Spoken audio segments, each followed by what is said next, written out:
Les mots sont très importants lorsque nous décrivons la nourriture. Cela est constamment expérimenté par les restaurants et les hôtels, dans les mots qu'ils utilisent pour décrire leur menu, dans la publicité qu'ils ont sous de nombreuses formes, que ce soit les réseaux sociaux, les médias en général, ou alors dans la description que les serveurs donnent aux clients. Ainsi, les mots sont très importants car ils activent plusieurs zones cérébrales connectées.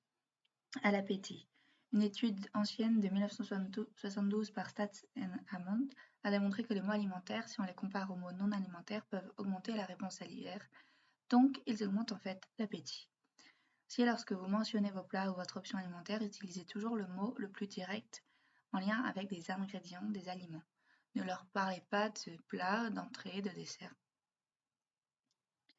car cela crée moins d'appétit que d'autres descripteurs qui incluent des mots alimentaires. Ça, c'est une suggestion de base.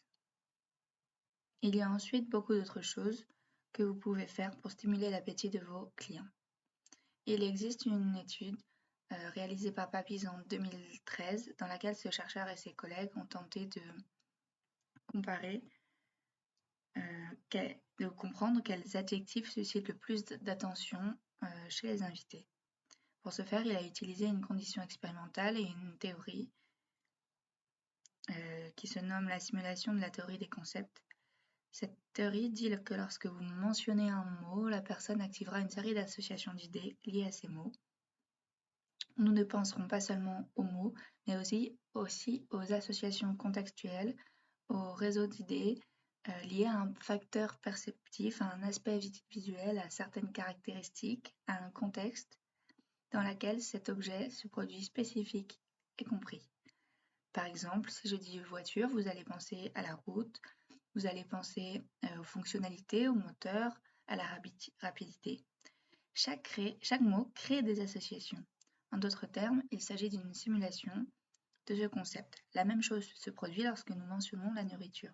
Si je mentionne la nourriture que vous aimez, vous l'associerez à des émotions positives, au contexte dans lequel vous avez mangé cet aliment, cette nourriture, à ses caractéristiques spécifiques, à des attentes en matière de saveur, à une texture, une température, et à bien d'autres choses.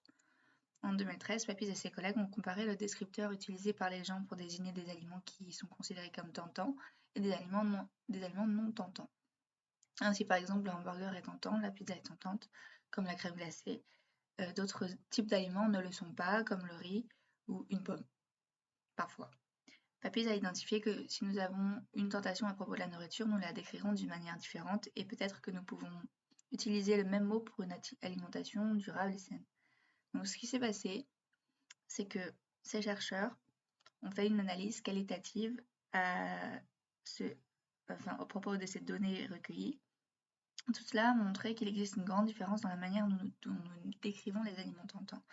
Tout d'abord, lorsqu'un aliment est une tentation, on utilise beaucoup plus d'aspects liés à l'attente gustative, dont on se souvient très bien. On décrit donc la texture, la température, c'est quelque chose que nous mentionnons beaucoup. L'aspect hédonique de la nourriture, le plaisir lié à sa consommation, et encore une fois l'attente. Donc tout ce qui est lié à l'expérience positive.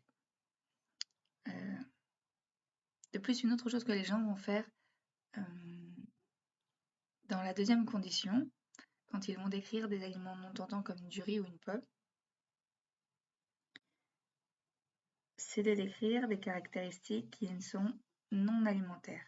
Ils vont beaucoup mieux se souvenir des aspects visuels et non de l'attente gustative puisqu'ils ne vont pas s'attendre à consommer cet aliment, forcément en ayant l'image devant eux. Ils mentionnaient beaucoup plus la situation donc non alimentaire. Par exemple, les gens se souvenaient surtout de l'aspect visuel du riz et de la pomme et non de l'attente gustative, comme je viens de vous le dire, parce qu'ils en mangent moins fréquemment. Il a été beaucoup aussi mentionné pour chaque situation non alimentaire, la culture de l'aliment parfois, la partie agricole. Par exemple, les concombres sont cultivés dans le sol, la pomme vient d'un arbre fruitier. Parce que leur esprit ne s'attend pas, encore une fois, à manger ce genre d'aliment. Donc comment pouvons-nous utiliser cette recherche dans la pratique? Lorsque vous allez décrire un aliment, nommez d'abord les ingrédients, n'utilisez pas des concepts abstraits ou des catégories générales. Plus vous êtes précis, plus la personne imaginera cet aliment spécifique et l'attente positive. De plus, vous allez d'abord décrire le goût, la température, la texture et ces aspects hédoniques dont nous avons parlé, qui peuvent être valorisés dans une alimentation durable. Et donc vous allez pouvoir aussi parler de l'effet positif sur le long terme de cette consommation responsable et saine. C'est quelque chose que vous pouvez appliquer non seulement lorsque vous décrivez le nom des plats dans votre menu, mais aussi lorsque le serveur va décrire ces plats-là. Utilisez ce type de descripteur lorsqu'un client demande quelque chose de peut-être plus local, des demandes spécifiques. Merci beaucoup pour avoir écouté ce cours. Dans la prochaine vidéo, nous étudierons comment privilégier la sélection d'aliments durables à travers plusieurs stratégies de vente que vous pouvez utiliser dans votre entreprise à table, mais aussi lors de campagnes publicitaires. Merci.